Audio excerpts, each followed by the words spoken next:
Do you think Danish business people,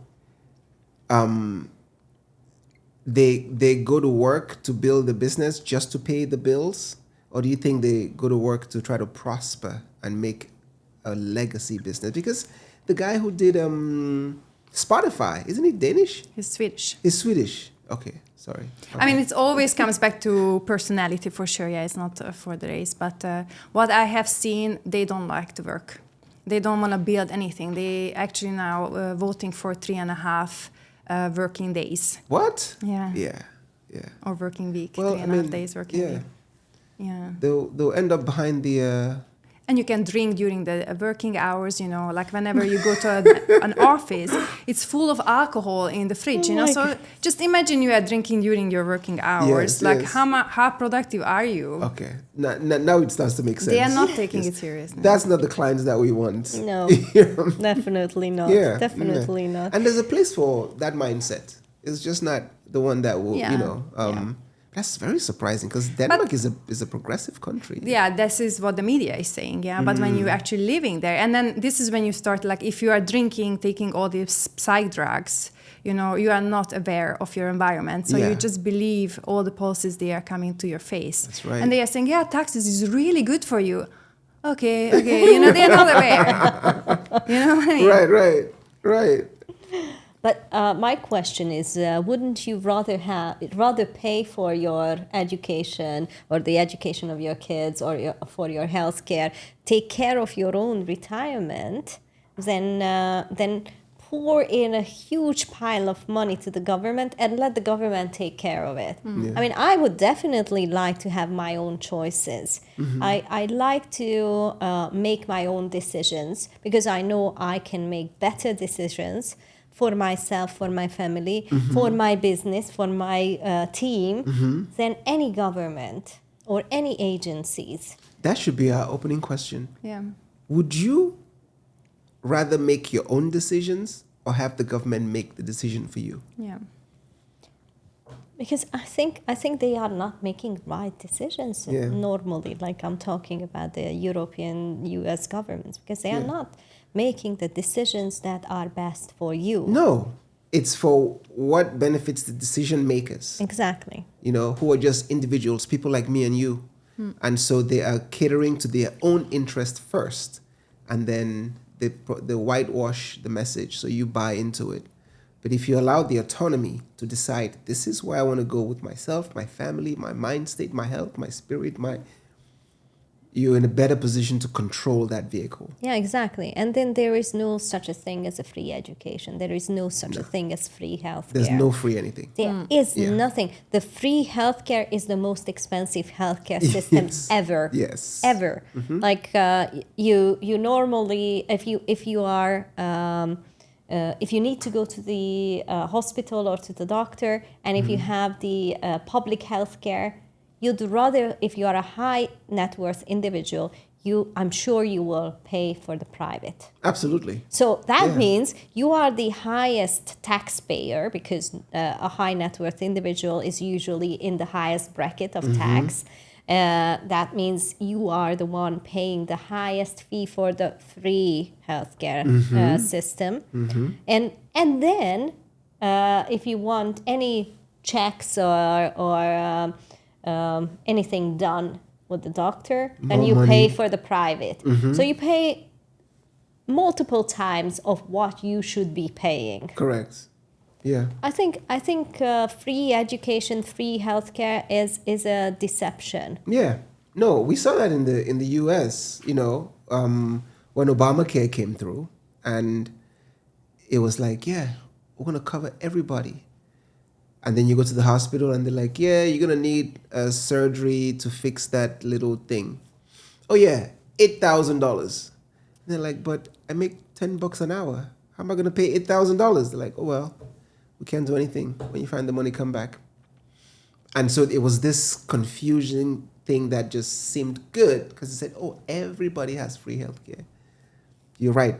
Cheap is very expensive. Exactly. Always. Yeah. Always. Yeah. In Hungary, the free public healthcare, let's say you have a problem that requires surgery, they will give you a scheduled surgery appointment 18 months from now. 18 Good months. luck surviving.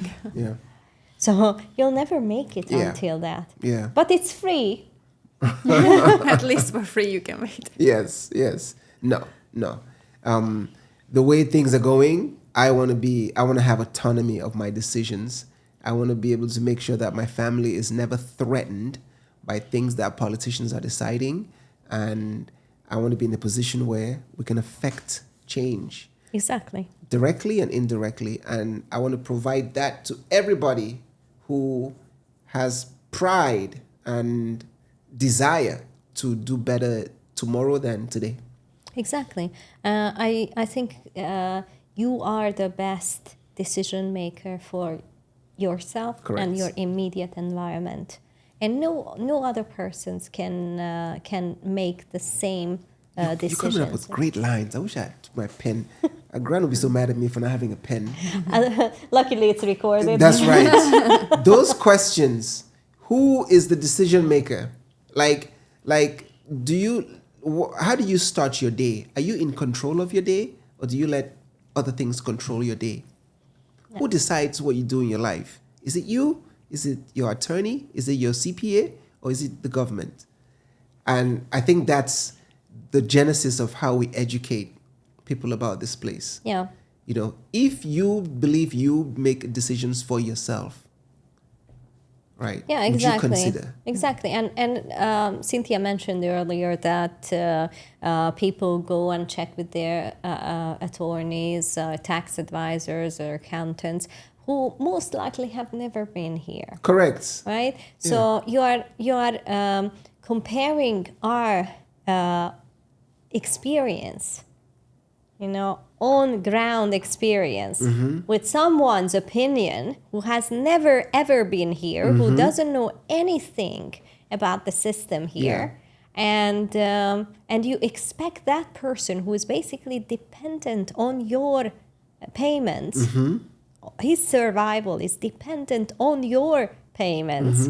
You trust that person To be your objective. advisor, Yes. objective advisor. I think it doesn't even make sense. Yeah. And again, we should ask that question. Yeah. Like I learned that when you lead people to their own conclusions, it's much stronger than telling them what that conclusion should be. And so the idea is, how do we get everybody to know that, man, you have this thing at your fingertips, just take it, versus telling them, oh, if you don't do this, then you're not thinking, right? And so that's something that I'm very excited about exploring, how to bring to life. And Yeah, I think it's going to be fun. I think We're so going to too. have lots The of opportunity fun. is incredible. Yeah. And everybody should know about this Yeah. and know more about this. That one stat that very conservatively 60,000 families are going to be here every year for the next 10 years. 600,000. Yeah. Yeah, but for the next 10 yearly, years. 60,000. Yeah. Conservatively. Really, the number is Conservatively, more yeah. like 100. Right? I mean, Yeah. if this thing's going to double in 10 years, 3.5 million will go to 7 million. Yeah. Over 10 years, that's 3.5 million, right? That's, 35, 50,000 coming in every year, conservatively speaking. Yeah, exactly. Come here, man. It's like going for a gold rush in the West Coast in 1910. Go get your gold. There is a very interesting indicator of the local economics. If you want to bring your kid now to this country, and you want to put him in a school, which you would want to, right? Most of the schools don't have any places available. Don't have space available. And we are talking about private schools where you pay big bucks. All Right. full. And it's all full. You have to visit like 8-10 schools to find one seat for your child. Wow. That's an indicator. And obviously, building a school is a longer scale project than opening a new office, right? Because you need a larger facility, you need teachers, you need government approvals, education council approvals, and so on and so on. So it's a much longer scale project, and the growth is happening so fast that the market hasn't kept up with it. Again, back to demand and supply. Yeah, Yeah. Yeah. it's very interesting. So who can we service? Is it the European Union? Is it Australia, New Zealand? Is it US, Latin America? Who can benefit from with this conversation? I'm learning that the tax factor is like the lowest benefit. Yeah, exactly. There's so many other things that are so much better than Absolutely. actually. You are very right, and I mean the tax is only a buzzword, you know, like that's what people kind of pay attention to, like no tax, you know, kind of like that. Yeah. But when they actually come here, they will see that the tax is just basically the cherry on the cake. It's not the cake itself. The cake itself is everything else. The economic power, the supply, the enormous demand that you have, and the lack of supply of anything. So that is the cake. Yeah. And your mindset, your changed mindset, like here, again, it starts from the leadership, but because the leadership is so visionary, somehow people become more of a visionaries. They will have bigger dreams. They can think in terms of bigger scales. Yeah. And that will be the cake. Yeah. And then, not having to pay tax is just the cherry on the cake. That's super cool. Yeah. That is super cool. That's like the last, if I were to give out 3 top things here, tax is the last one. Yeah, true. Yeah. And the power of the tax. And making it the last one just tells me it's a no-brainer. Yeah. You have to do it. So who do we service? Who's our market? I think, I mean, I was looking at this from many angles as well. And I do believe that most of the countries, I mean... All of Europe. Yeah, all of Europe, US, Latin America, Central America, Australia. We have many Australian clients. So this place is beneficial for all.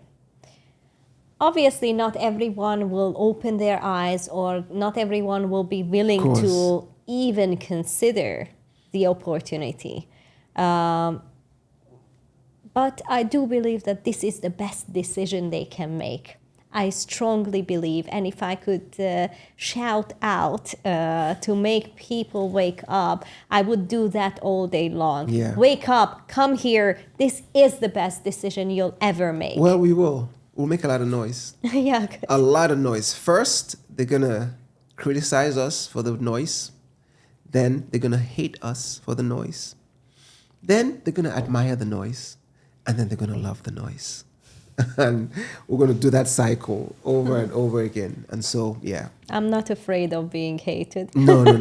I think we reached the level I already. think I have my fair share. Yes. And we need more. As soon as your haters start to go down, add them. Add more. We need more haters. Yeah. So, and what do you expect from working your next 1 billion years with us? This sort of energy, right?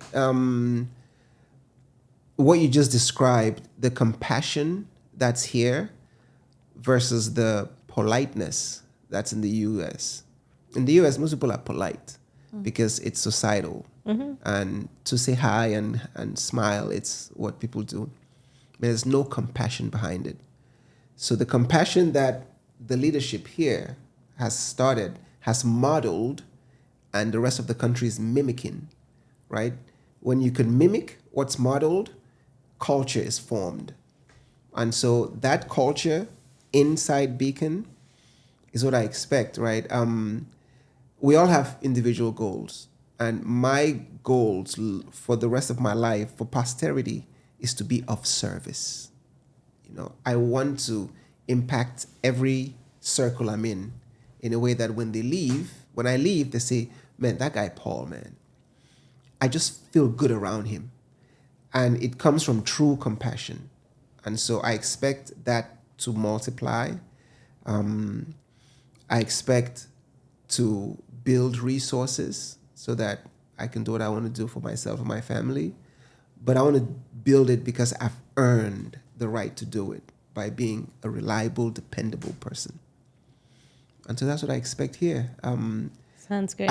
I want to get down to it quickly as possible. I want to engage. I want to make noise. I want to get haters because I know they're going to be lovers soon.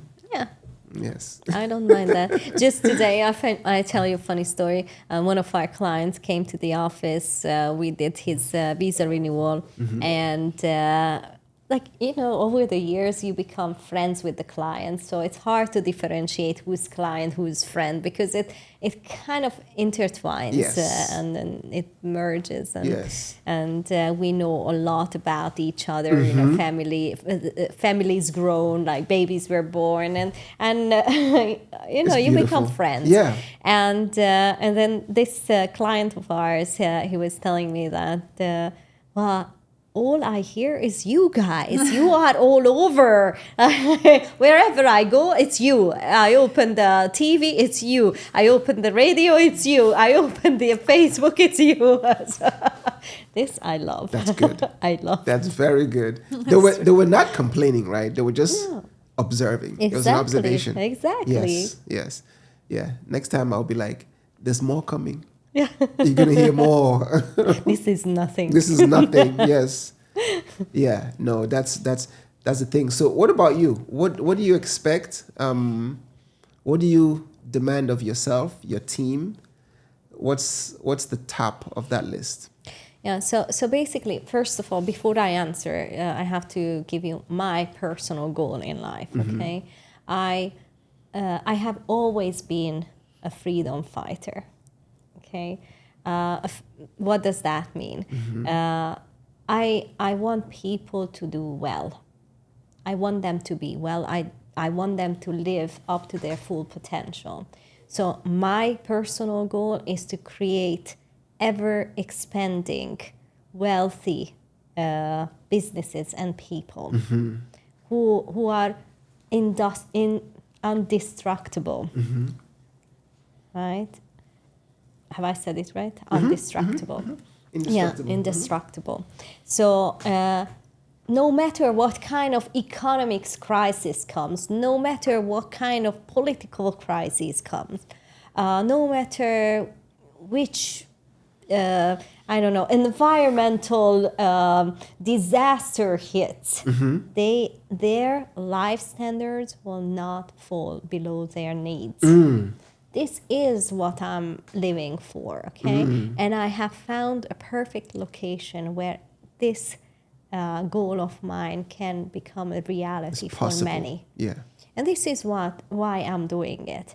I want to create families, businesses, help them create environments and micro communities where they are expanding and they are not dependent or not influenced by the various factors of life. This is my goal, and I think love it. I think I'm at a very, very, very beginning or very early stage of reaching my goal, because I do want to reach 1 million people or businesses, you name it, who are our clients. Because I do believe that once we get that done, the entire planet will be a much better place. So this is my freedom fight. Yes. I like that number, 1 million businesses. Yeah, 1 million businesses. Yes. I think that is a sufficient number to influence the entire planet and then bring about a golden age. And I think we deserve that. I agree. Yeah. Yes, that's brilliant. What about you, Miss Anhofer? It's 2097, and you are 50 years old. What's happening with you then? Then I go on vacation. My first vacation. I have a similar goal. I think you are, as a person, you are as valuable as you can service others. This is how you measure your own value. And I have experienced the system in Europe. I felt completely trapped, with the taxes, with the debts. There is no way out. And there were periods of times when I'm like, there is no solution. So when I got the possibility to get out, my personal goal was to show people that there is actually a way out. Right. And I want to give the true data so they can decide for themselves. And they can they have a data to look at, so they can make their own decision. Yeah. We need to make people to think. Otherwise, it's just like everybody going to the one way, Correct. So that's my goal, to show the way. There's a way out. There is a way out Yeah. of the system, and you don't have to live in a suppressed environment. Yeah. I love it. I'm so lucky and happy to be in this sort of, mindset, right? Where everyone's attention is on how can I help the next person get better? What does it say? There's a saying that says, sir, like Grant says all the time, right? Give, right? Service is senior. You take care of the service, the money will find you, and all your questions will be answered. And the fact that this is not just something that's internal to Beacon, but it's in a society that fosters this sort of outlook, is even makes it easier. It makes it easier, right? Who was I talking to? I think it was Aboud, who said they were asking some family from India that moved here, and they're like, why did you spend money to buy a ticket to fly from India to Dubai? Every morning, ask yourself that question, right? Like, why did you do that? All right, get up and go to work. It's really that simple. Whenever you feel like, oh, this thing is not working, too many complaints, just what am I doing here? And I think this journey is going to manifest itself during those times when you might feel tired or exhausted, and you go, no, this is the time to even go a little bit further and tell another business person about us and about what this environment is doing. Yeah, that's true. And I think people in Europe should ask business people, who are they really serving? Their families or the government? It's a very painful and it is. Confrontational question. It's a hard question. It's a very, very, very hard question. Like, it's an honest question. Who are you really earning for? For the government or for your family? Because when you are paying more to the government than to your own kids, that's very, very strong, right? It's right. very strong. Like, what do you think? You think in a 12-month period, when do business people in Europe in general start to make money for themselves? Is it in month 7 of the year? 10, I think 10. The first 10 months is for the government. First 10 months for the government, for the overhead salaries, and if they are lucky, they will have the last 2 months for themselves. If they are less good in terms of admin and organization and financial management, then they will have the last 2 weeks for themselves. So I think that's painful. That's pretty much what we are talking about. Yeah. So we don't really have, like, except for a few really competent and amazing business people. Most of the businesses in Europe are really slaves of their own businesses. Yeah. And they are not working or running the business to accomplish their initial goals. They are running the business because they don't have any other choice, or they think they don't have any other choice. But the moment you step out of this rat race and change your environment completely, And when you are in an environment which doesn't oppress your goals, then you start flourishing. There is no other thing that you can do but flourish and prosper. Yeah. It's equal parts sad and exciting. You know? Yeah. Yeah. Exciting for us. Yeah. Exciting for them too. You know, those who are brave enough to open their mind and inquire more, right? It's very exciting. And so our task is to pierce through that barrier, whether it's like in Denmark, you said the brainwashed, you know. There's a very popular book, George Orwell's Animal Farm. I read that. Right. And how they discover that they're sheep and then they rebel. Like, oh my God. That you know, it doesn't have to be a physical rebellion, but it should be a desire rebellion. Like, enough is enough. I've paid my debt to you, Mr. Government. Now it's my family's time. It's my time. Yeah. Let's go. Exactly. Now everyone has to take responsibility for their environment, immediate environment. Yeah. I think we can no longer reject this responsibility. We are all of us, we are more responsible to that dynamic, to that group, right, than to anything else. That's our responsibility. If we don't take responsibility for our immediate environment, then nobody will. Yeah. Nobody will. That's a great wrap up right there. Amen. Amen. Yeah, well, thank you. It was such an amazing and insightful discussion, I think. Thank I really you for loved it. teaching me, my second boss. Thank you for shedding the light. Yeah. And this is just the beginning. Yeah. We're gonna go to farm, right? We're gonna work and plow the fields until we see the harvest. Exactly. Yes. So Let's do let's it. go. Thank you. Let's go.